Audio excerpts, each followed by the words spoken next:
G'day and welcome to the Campfire Project. And today in the panel discussion, I have Crook, who is a certified integrated health coach, holding space consultant, certified birth doula, and certified medical interpreter. How are you, Anne? I'm doing great, Alan. Thanks. Great to have you here. And we also have Melissa Dealey, who is an integrated health practitioner, registered health coach, speaker, and podcast host. How are you, Melissa? I'm doing awesome. Thanks, Alan. Brilliant. Now, we were thinking about the subject. Well, first of all, we were going to have a third person on the panel with me today, which was going to be Jenny Rice. Jenny's just had a call for an emergency, medical emergency in the family. So we're just hoping that everything is going well with Jenny and the family. But the subject we were going to talk about today is mindset. Why it's essential to have a healthy, growing, orientated mindset when overcoming the setbacks of adversity and that we face through our lives, and how to show up with curiosity about those setbacks and cultivate a growth-orientated mindset of resilience, and how that can foster great well-being.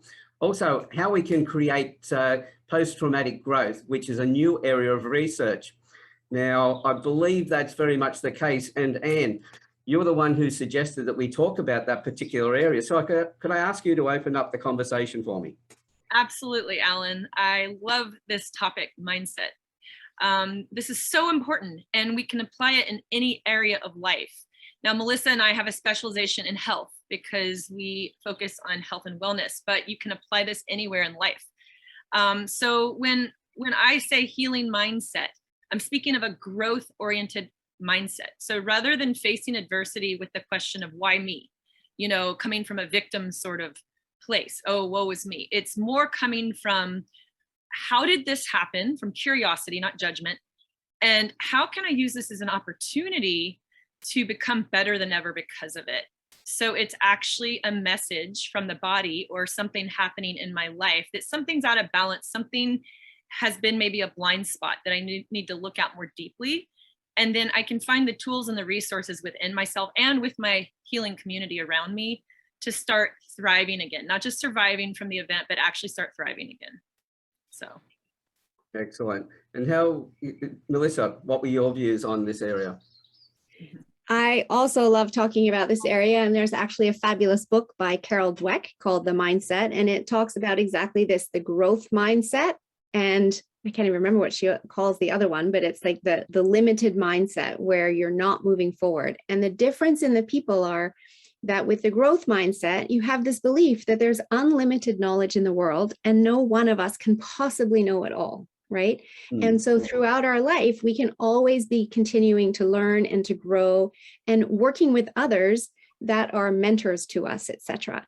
Versus that limited mindset of, well, I'm as good as I'm going to be. This is what I was born with. And this is very often that person that has a chip on both shoulders, perhaps takes, your work as theirs, thinks they have to know everything in a meeting, right?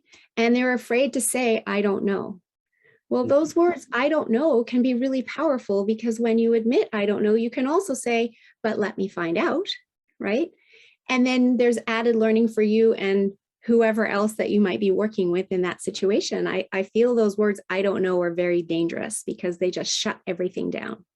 And so when I read that book, I was actually working for someone who very much has the closed mindset, right?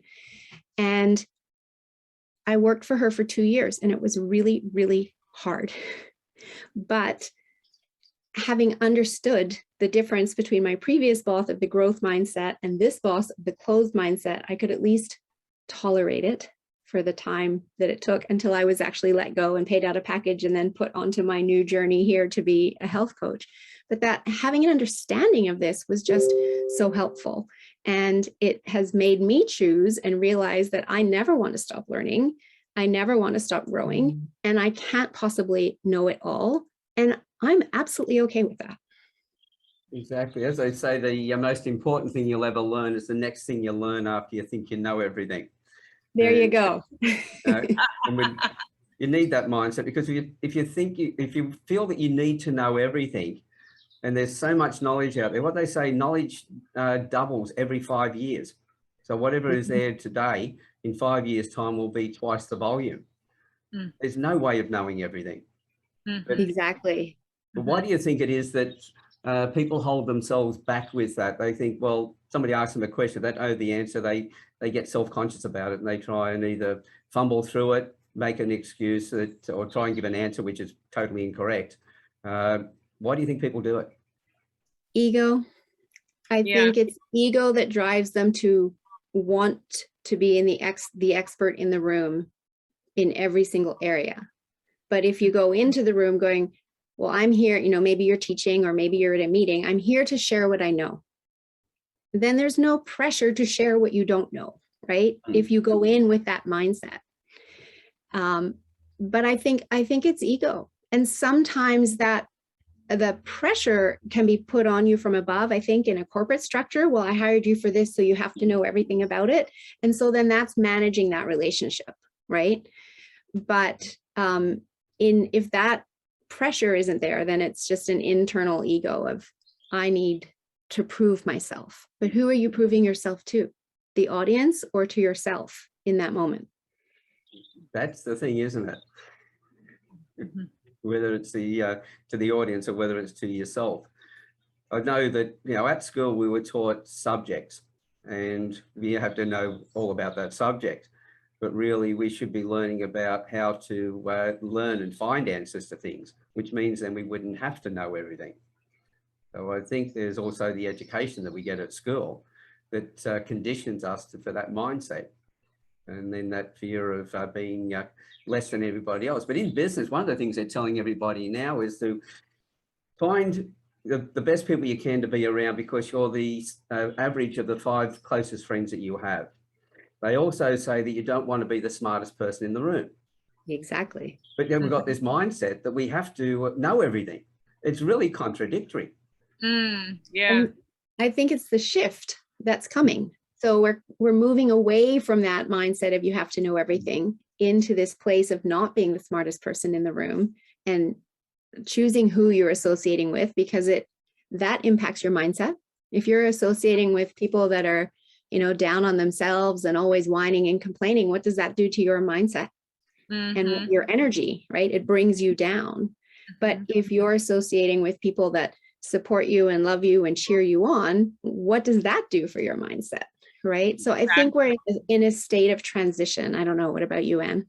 I totally agree. And I think it's great not to know everything when in the room, because when we're around people that know more than us on a certain topic, we're always growing, we're always evolving, and they are cheering us on and uplifting us. But we might have things that we know that they don't. So it's like, it's a richer relationship when there are areas of deficit with some, and then areas of knowing a lot and then being an expert in other areas. It's like it's not a failure to have a deficit in one area of knowledge. It's actually a win when you can surround yourself with people that are the expert in the area and you're learning and growing and evolving, because we're just constantly becoming a better version of ourselves. Yeah, because I think about when I'm watching some of the shows on TV, documentaries, wildlife things, and I sit there and I'm learning new stuff. And I go, oh, wow, this is fantastic. I'm excited about learning something new.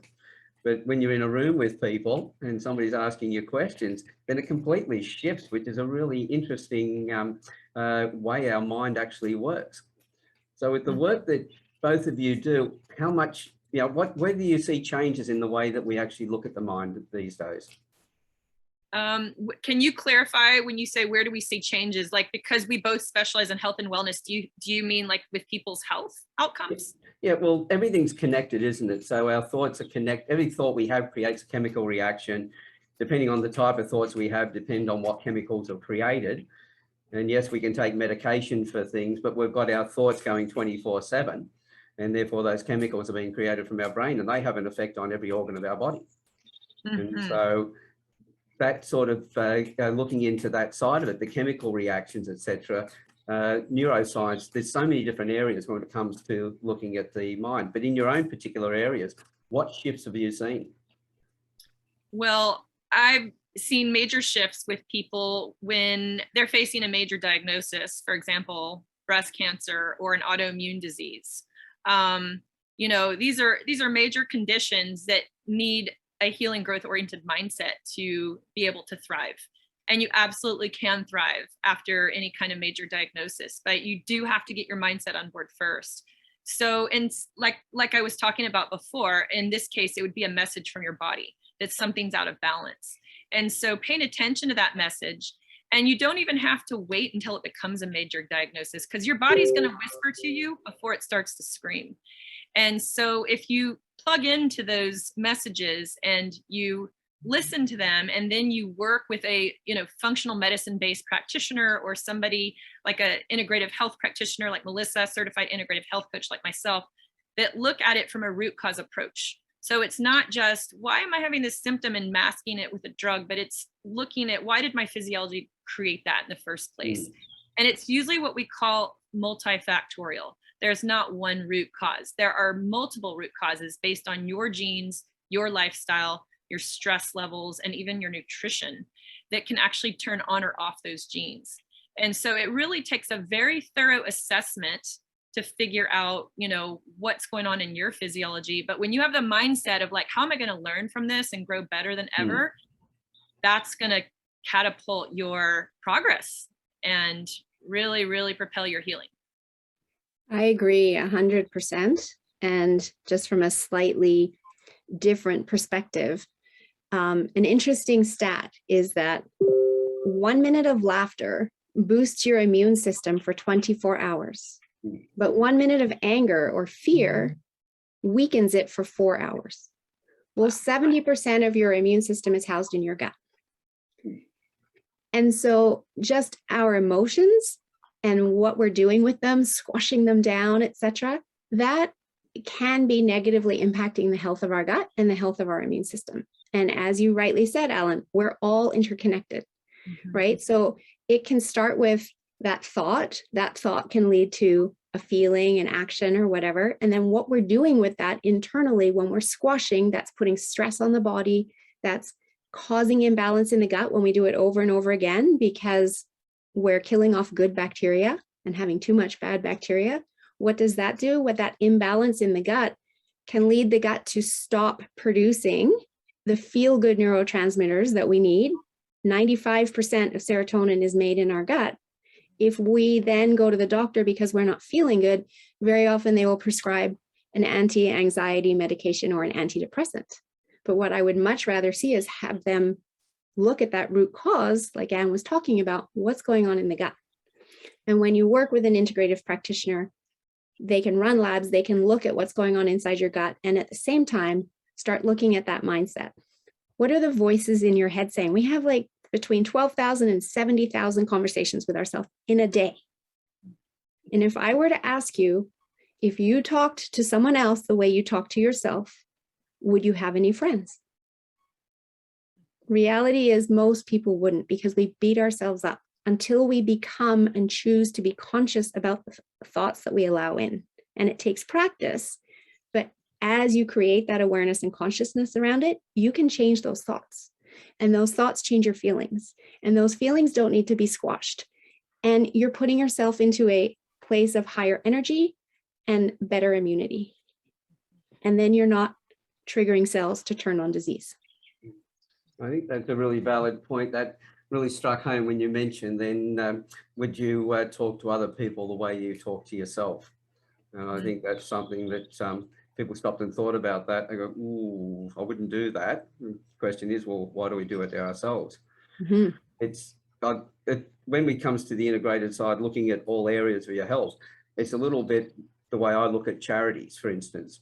We have charities that are doing work for people. We've got more people with problems. We need more charities, and charities need more money. So we're working on the results of the thing, the symptoms, the outcomes, but we're not dealing with the causes. At the same time, you can't just work with the causes, because all the other stuff that's going on then continues. And so you've really got to work in both ends. So while you are getting your medications, if that's what you're on, or your integrated health, alternative health, and applying that, you've also got to be working on, well, where's it all coming from? And that feed is coming from the mind.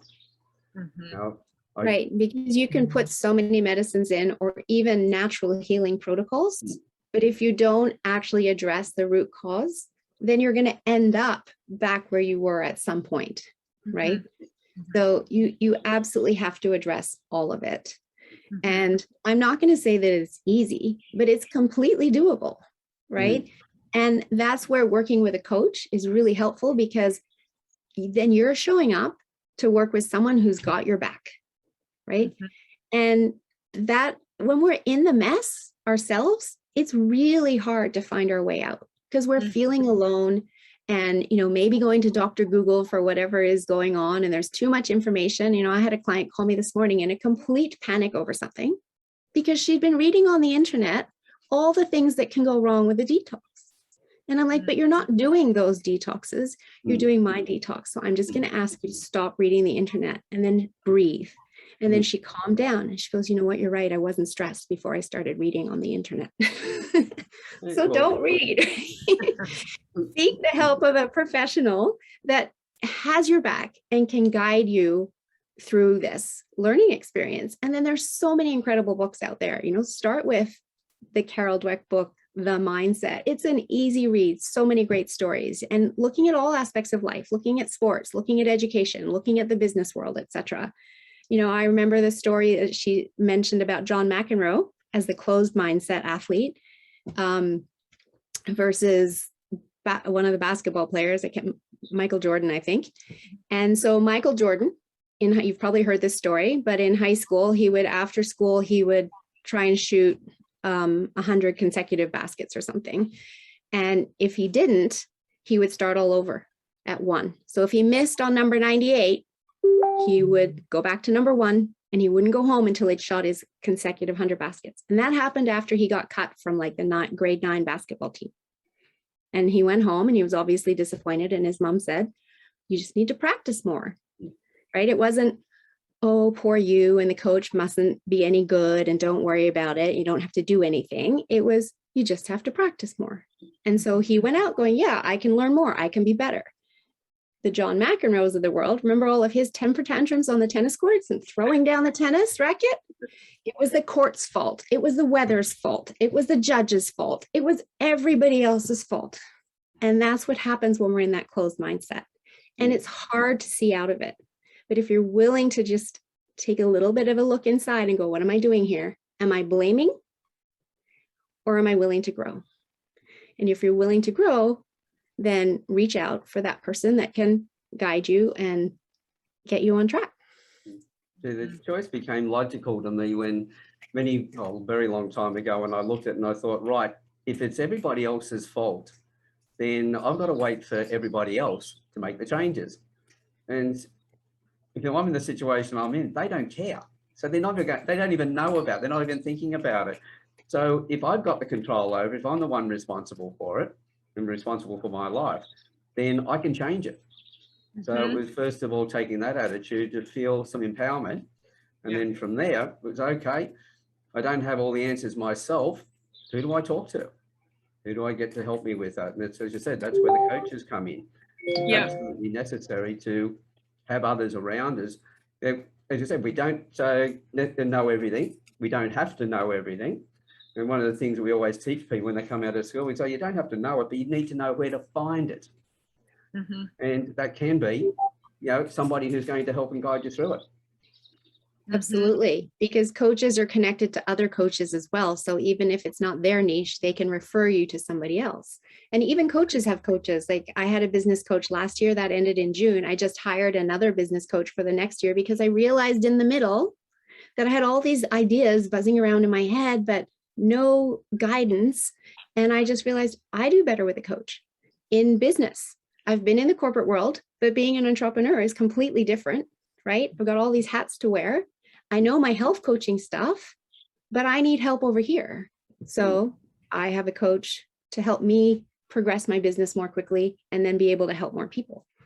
That's it. And the coach changes depending on what your needs are. Absolutely.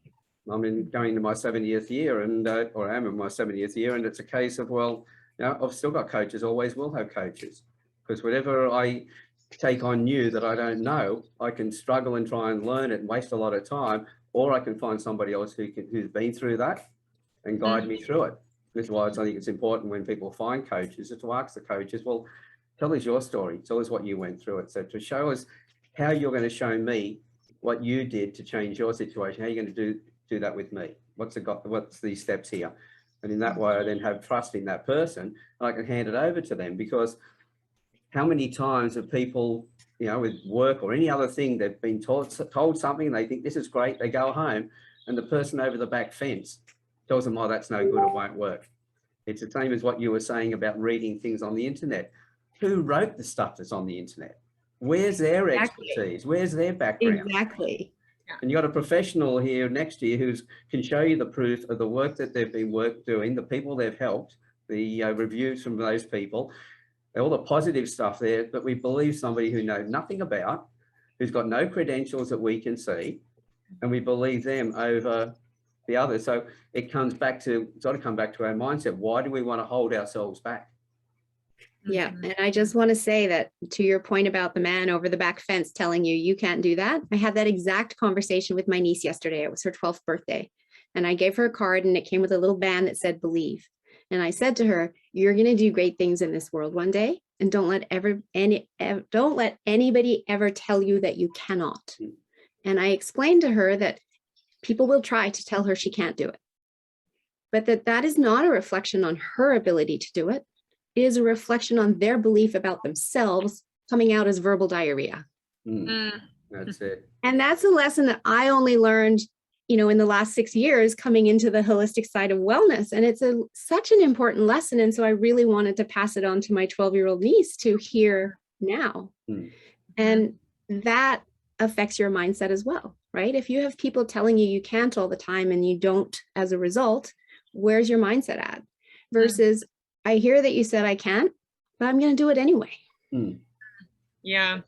Well, on that note, I love that you're talking about your niece, you know, a younger girl, because I feel like a lot of these beliefs come from childhood, you know, right? Whether a boy or a girl growing up with hearing these, you know, like you said, verbal diarrhea from somebody else's reality, not their own. And then they get formed as beliefs, and those beliefs actually live in our body. And so, you know, they have amazing tools and resources now to actually go back and dislodge those beliefs from the body, like emotional freedom technique, EFT, tapping, you know, something very effective for a lot of people. I've been trained as a holding space consultant with the Institute for the Study of Birth, Breath, and Death. So in addition to health coaching, I also hold space for grief, unexpressed grief that could be from 30 years ago that got stored in the body, later can show up as dis-ease. Or difficult emotions and limiting beliefs. And rather than turning away and suppressing that, which actually Melissa said suppresses the immune system, you know, you turn towards those parts of your body and you find out, you know, how can I build greater rapport with this part of me, love myself fully in the process, so I can actually integrate these emotions and make my own deeper meaning making from that experience. So I'm really passionate about this emotional healing piece when it comes to mindset and how we can dislodge old limiting beliefs. And that's where that true growth is letting it go and being okay with moving forward. And how much lighter and freer do you feel as a result? Because those emotions really do weigh you down. Well, as they say, every memory we have is not just stored in our brain, it's stored in every cell of the body.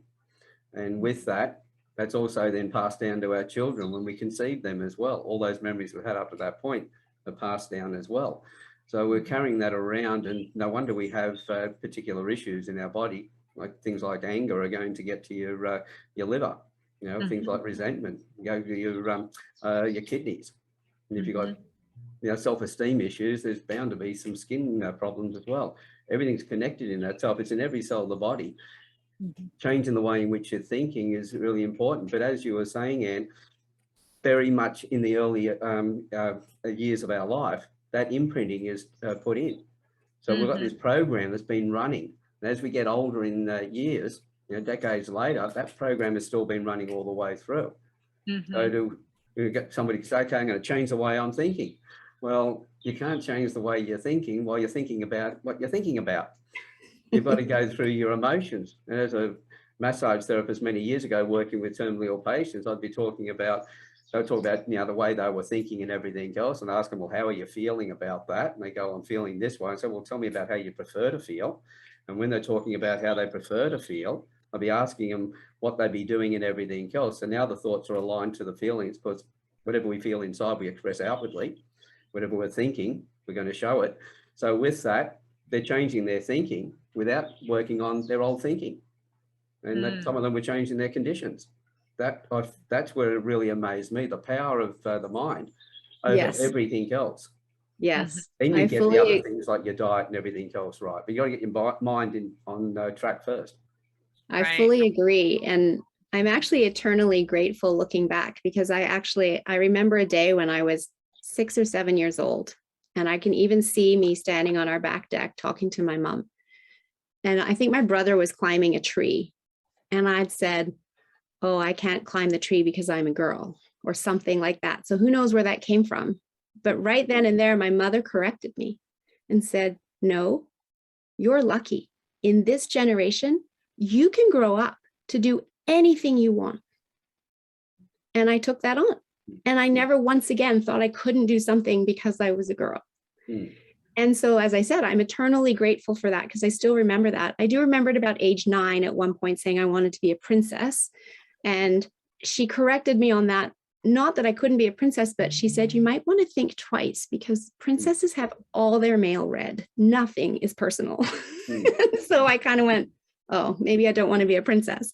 But I agree with what you're saying and the power of the mind in allowing the body to heal, because a lot of the clients that I work with are frustrated with not being able to get answers to what is truly wrong with them through mainstream medicine. They're being offered drugs to mask symptoms, or being told there's nothing wrong with you, or we don't know what's wrong with you. And so in their head, they're figuring, well, I can't get better because they don't know what's wrong with me, or there's nothing wrong with me, and they're telling me it's all in my head. And so they don't have the belief that they can heal. So when I start working with them and go through how I work with them and can run lab tests to show what's truly going on inside, they take on my belief that I can help them heal. And the beautiful thing about that is that as soon as they start the protocols, their body starts healing. And inside 3 weeks, they're noticing improvements. And then they have their own belief built on that. But the belief has to come first. If you don't believe you can heal, you're not going to heal. That's it. And unfortunately, that's the mainstream medicine isn't looking at that, isn't supporting that side of it. And so people aren't healing because they don't believe they can heal, because that's what they've been told. I know people that have been told you're going to have this for the rest of your life. And it doesn't have to be that way. Right. So good. Go ahead. Well, it's just so important to take an integrative approach, because like Melissa was saying, if your mind's not on board and your mindset's not on board, you're not going to heal. You're not going to heal. And I like to say it's important to even reignite the spirit, the spiritual aspect of healing as well, or the soul, whatever you call it. It's, when you've got your body, your physiology, and your mind, your mindset, and your spirit is ignited, something that, empowers you or inspires you about healing, that could be where the spirit comes in.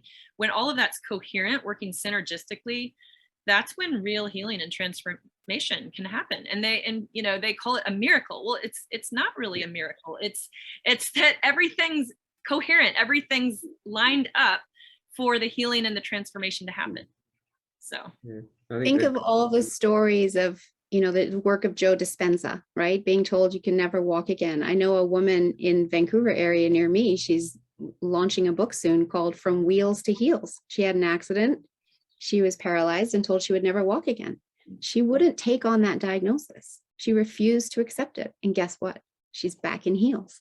And I think that's something that's also a problem with diagnoses. They label people, and then people start to think, well, I am this, I have this. In my work, I don't care what the diagnosis is, doesn't matter. I'm looking for the root cause, and I'm looking to bring your body back into balance so it will heal itself.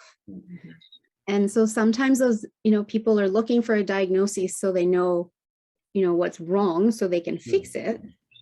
But that label can be a problem for people. And what people are told has a massive impact on them as well. I worked with a couple who, she had endometriosis and lupus, and they were trying to fall pregnant. They'd been to IVF several times, and of course they were told there that there's only a certain percentage of chance of this working. Well, 5 or 6 times they went, no results. When they came to me, and I was a massage therapist, and I'd take them through an NLP process first of all for about an hour, and then I'd put them on the table with oils and sound and everything else. And about 3 months later, she fell pregnant. And so that was quite unheard of. It was quite funny because the husband used to then introduce me to other people as a man who got his wife pregnant. And people would look, and then we'd have the conversation after that. But it was the power. Yeah, it was the power of things, because, and I use a little bit of similar things as well.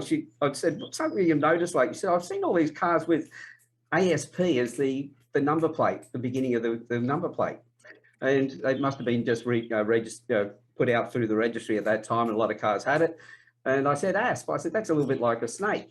And then we started talking about the egg and the sperm, what they look like and everything else, the doctor's symbol and all the rest of it. And that got a mind thinking, and they changed the way they were thinking. They weren't pushing now to fall pregnant. And when they took that pressure off themselves, and they had a belief that they just fell back in love again, they were focusing on their relationship.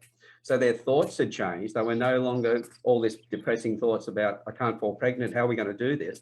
To just getting back into that state of talking about the way they felt about each other. Next thing you know, they were pregnant. Yeah. And I know a lot of stories like that, when people take the pressure off themselves and just, if you can live in that place of realizing that everything happens for a reason and I'm exactly where I'm supposed to be. When you live there, you don't have stress about what's going on because it's going to work out. You trust in it. Yeah. And when we remove the stress from the body, guess what? You're much more likely to get pregnant because your hormones are going to come back into balance. When you're highly stressed and in that chronic stress state, your hormones are out of balance. You're not producing progesterone. You can't hold a baby. Well, I think that the key word you mentioned, Melissa, is trust, because I believe that very intimately connected with a healing mindset is the word trust. Because when we're in a trusting state, even though the great health hasn't shown up yet that we're working towards, or whatever the life goal is, when we're in a trusting state and relaxed and calm, like a calm sense of knowing inside that all is well, the body heals if it's a health condition, or whatever the goal is that you're aspiring to, it's going to come, because we're living not just from a healing mindset, but from a mindset of abundance versus lack or fear. So I love the word trust, because I think that's a huge part of this journey. I agree 100% with all of that. And it can be hard for people to trust initially.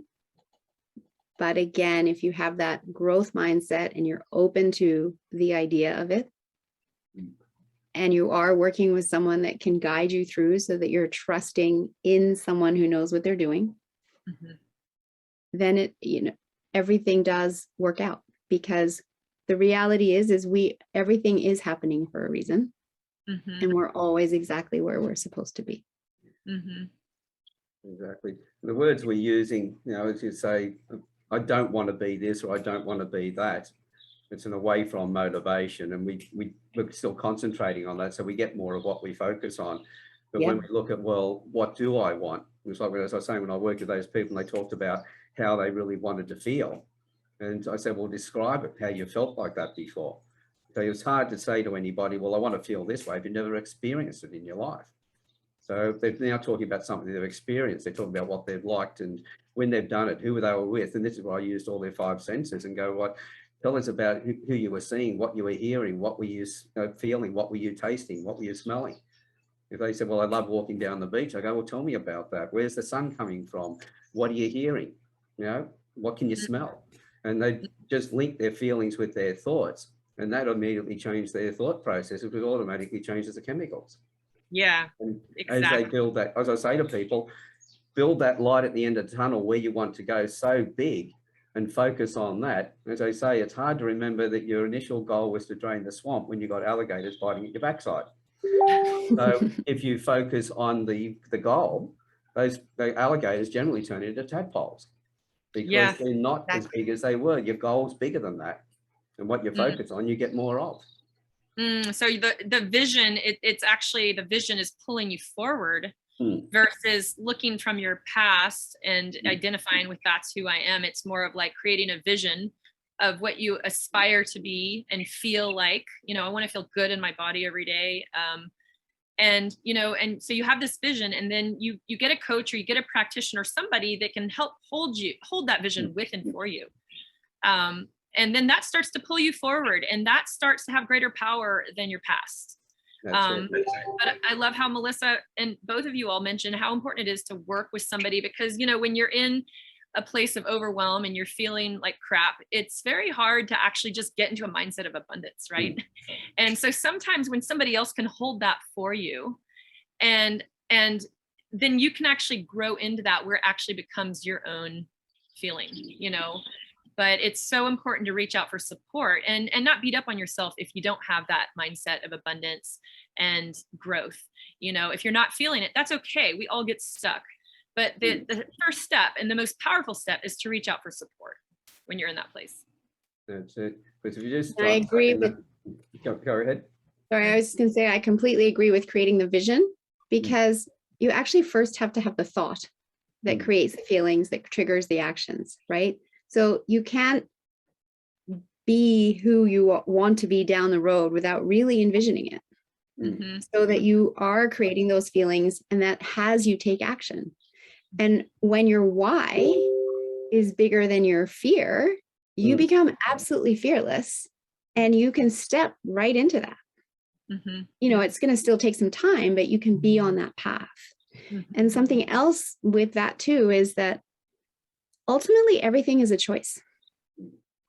So, you know, I wake up every day and choose to be happy. And when I wake up every day and choose to be happy, I'm focusing on being happy. So guess what I get more of? Being happy. And one of the things that I added to that was my gratitude journal, which I started about 3 years ago. And the power of how that impacts us is phenomenal, because our brain is charged with keeping us safe. So it's always looking for danger, and it's doing its job. But in the modern world, we don't have to always be on the lookout for danger. And so what if instead we have our brain looking for the good things, the gratitude, the moments that you're going to write in your gratitude journal later in the day? And it doesn't take very long, but you'll notice that shift in how you feel as a result of having your brain looking for good and gratitude versus always looking for danger. It just kind of made me feel lighter and released the stress. And then I think about them as I fall asleep, because then my brain goes to sleep happy. So I have a more deep restorative sleep. I'm not thinking about what I have to do the next day and then waking up in the middle of the night going, oh, I have to add this to the list and that to the list. I'm simply thinking about what I'm grateful for. And in the morning, I'll get up and write them in my journal to start my day in that moment of choosing to be happy. And it's powerful. And everybody can do it, and it doesn't cost anything. I can see that a lot of people will say that, okay, you're just looking at the positive aspects. What about all the dangers and everything else? You're ignoring those. Well, I liken it to if I was going to build something, for instance, I'm working on the car. If it's in the garage, I'll have moved things around. I'll have prepared the ground. I'll have all the tools ready. And so then I can focus on the task at hand, which is to fix that part of the car. It's the same thing here. This is why we say the people around you, make sure they are the best people, get that core group of people that you want to be the average of. Set your environment up so that you are in a safe place. So you take care of all of that. Then you can shift your focus from worrying about all that stuff to now knowing that that's been organized, and you can focus on the positive of what you're doing there. And then you know that you've got the right people around you by having the right coach and having the right people around you, knowing that they've got your back. And they're keeping an eye on those other things for you. Right. And as you were saying earlier, Alan, it's a chemical thing that happens in the body. I mean, it literally takes your body from sympathetic fight, flight, arousal to parasympathetic rest and digest, which is the healing state. So as you start to feel it, you know, a lot of it's about feeling safe, not just physically safe, but emotionally safe to heal. And the body needs to get out of that fight, flight, sympathetic into parasympathetic, which is the healing state. That's it. Yeah. And, people might be listening and going, oh, well, it's easy for you to say to choose to be happy, but you don't know what's going on in my life. But I want to ask, what are you focusing on in your life? Because if you're focusing on the negative, are you bringing on more negative? And if that sucks, you have the option to change it and start focusing on the positive, and slowly you're going to move down that path. It's just a matter of choosing to do that. And I know it can be hard and it can feel hard, but that's when you get somebody that can support you through it, because it absolutely can be done by every single one of us. That's it. I think the important thing there is that if people say, well, if that's all right for you to say, then first question I've got for them, is it that you really want to change your life? If you're in this negative state, what's the advantage of staying in that state? What's the thing that's holding you back? Okay, you want to move forward. Right, yeah, well, go and talk to the professional who's like yourselves who are saying this at the moment, this is what you need to do. And ask, did you just go to a workshop where you just took it on all airy-fairy, that's life's going to be brilliant? Or have you had experience in this field? What's your story? What have you been through? Because I know that both of you are talking from experience of what you've learned. It's been things you've been through, applied knowledge, and you've grown from that. So what you're doing is telling people what they can do in growing in their life, because that's what you've done in growing in your life. And that's the thing, that once you get that, then you get away from that person who tells you it can't work, who's over the back fence. And I think all of us have got somebody like that over the back fence inside us, telling us that we can't do it, that it's okay, they had an easy life or whatever. I don't know that other person's story until I sit down and ask them, well, you're saying I can do this. Tell us what you did. Tell us your story as well. Because then if I can liken myself to that and I go, my God, you've been through a few things as well. And what did you do at that point? I'm asking questions of them and learning from that and moving forward all the time. I'm focusing on, I want to be the best version of myself in my health and everything else. It's not that I want to lose weight. It's that I want to be the healthiest I can possibly be. If I do that, then the weight is going to be right for me, whatever that happens to be. Right. Instead of it being some arbitrary figure, I've got to lose so many pounds or kilos. The body in balance doesn't hold on to excess weight. And to your point about the man over the back fence inside of us, it's actually our brain. Because as I said, our brain is charged with keeping us safe. It can be our best friend when it stops us from stepping out in front of, moving traffic, but it can be our worst enemy as well when we're trying to grow. Because our brain likes to keep us in our comfort zone. Yeah. It knows that it can keep you safe there because you're there and you're alive.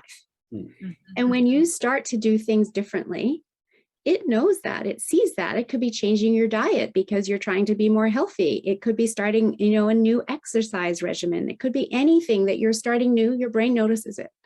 And it will start to send you messages.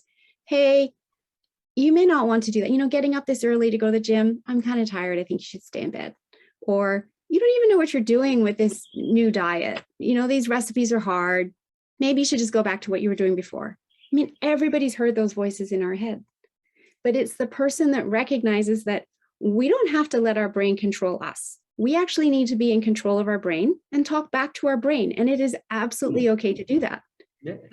And, 100 years ago, you might have been put into an asylum for talking to yourself, but I actually teach it to people now as one of the healthiest things you can do, because we have to be in control of our brain.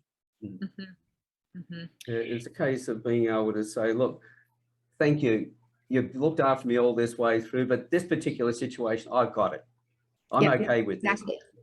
You take care of the things that are important about my safety and that, but these things, this is something I need to try. Let me do it. You've done your bit. Thank you very much. Exactly. I'm talking to myself all the time. So I'm quite used to it. I would have been locked up many years ago if people heard me. But I'm happier and healthier than I've been before. But I feel that, I've got a few aches and pains from things that I've developed over the years, because I have abused my body with different sports and other things. So you wear some of that. But as far as the emotional side of things, I'm more balanced than I've ever been. I feel I'm getting better every day as well, because I have changed that mindset. I've looked at it and thought, right, these things I don't have to worry about. These are the things that I really want to do, and this is what I need to focus on. And these are the people I need around me to help me do that. As we've seen in the Campfire Project, I'm no longer doing everything myself. I've got so many great people in here who are running one-on-ones and panel discussions and, you know, running Zoom rooms and other things. And, you know, it's becoming a global community. So all of a sudden we've got all these people working together. And I think, wow, this is a beautiful way of running your life. Yeah. Yeah, I really want to speak on mental health as well, because I just did a fabulous panel discussion with several other members in the Campfire Project about this topic and how important it is to just ditch the stigma around mental health, because when we speak out, we come together, we heal as a community. And so if somebody watching this is struggling with depression or anxiety, you know, it's not that easy to just switch into a healing mindset or a positive mindset, right? It can be very debilitating. And I know personally, because I've overcome depression myself through an integrative approach. So I know how debilitating that can be. But there's always hope, and there's always a deeper root, not just one cause, but usually several root causes. And when you get the support of an integrative practitioner and you get a team on board, not just one person, but a team on board, and then you start speaking out as a community, you see how common it is in our world today, especially in COVID, so many people struggling with mental health. You can absolutely overcome those challenges and start thriving again. I know personally, firsthand, you know, what that is to go from that place to really be thriving again. So. Absolutely true. The more that you're able to get the young people around you, you'll find that most people, when you're talking to them, do care. With those that have a little bit of an issue with it, it's all about their own feelings about themselves that they're not addressing. And by talking to you, that may bring it up with them. So it's a case of realizing that they're in the same boat. So it's not, if you think, oh, I can't tell people about this because what will they think of me? It's more about what they're feeling about what you've said, that they're feeling inside themselves, that they're finding it difficult.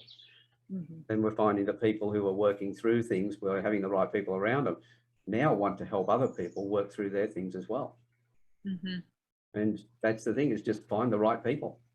And as you said, you know, holding space for people is so important. If you're able to do that, and look for people who can hold your space, but also you go, well, you know, I feel like if everyone's been helping me, well, pass it on.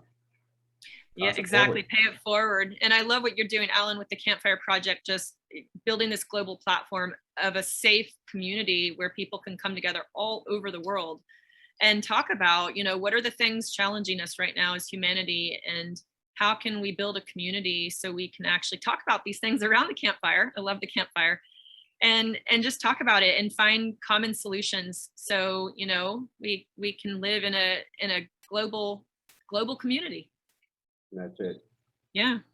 Okay. And I love the idea of the coming together. So many things, it's always just us against them. And it just doesn't have to be that way. It really doesn't.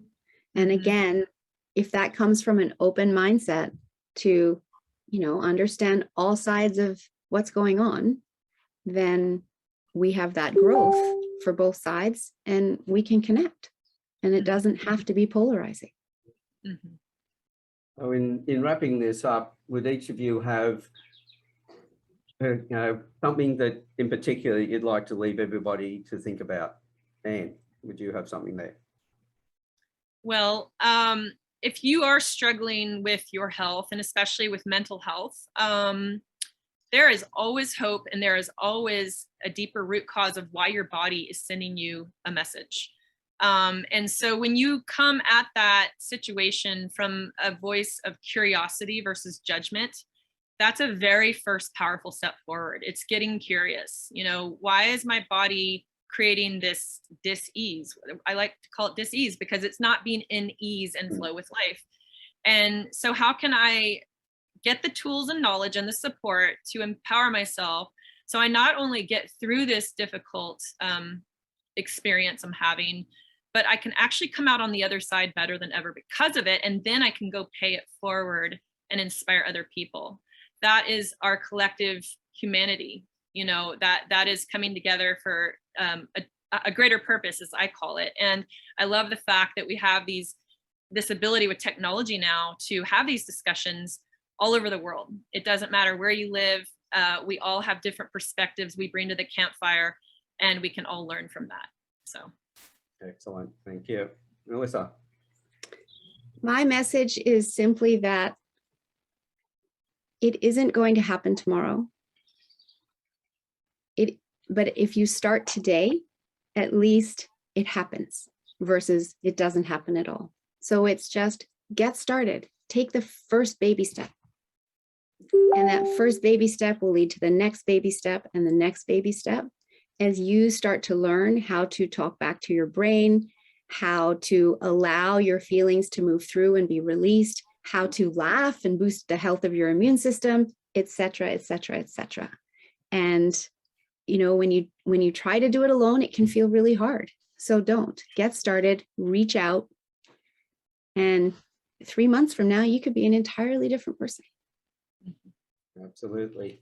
The part I love about that, as you said, it doesn't happen tomorrow, but the journey has started and it's an ongoing progression. So Exactly.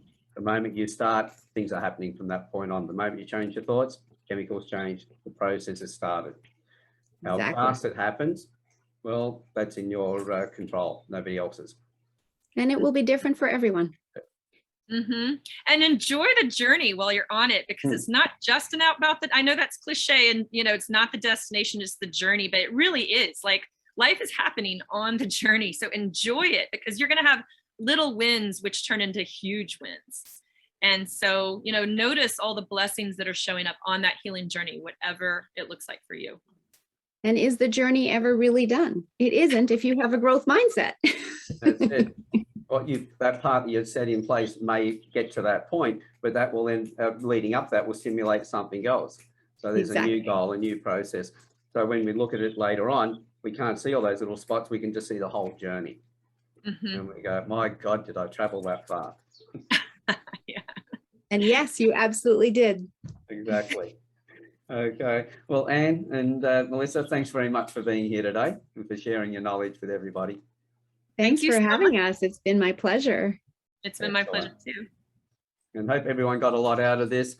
Both Anne and Melissa's details are there. You can find them through their Facebook pages, but also we'll put their links in the notes as well. And just remember, you don't have to do everything on your own. There's a lot of people out there who want to share, not just help, but want to share as well. And that's the whole thing. It's not just, I've been through this, I'll now pass on to somebody else. It's that continual journey for all of us as well, and everybody that you talk to who wants to help you. So again, ladies, thank you very much for being here, and to everybody else, we will see you on the next campfire. Bye for now. Bye.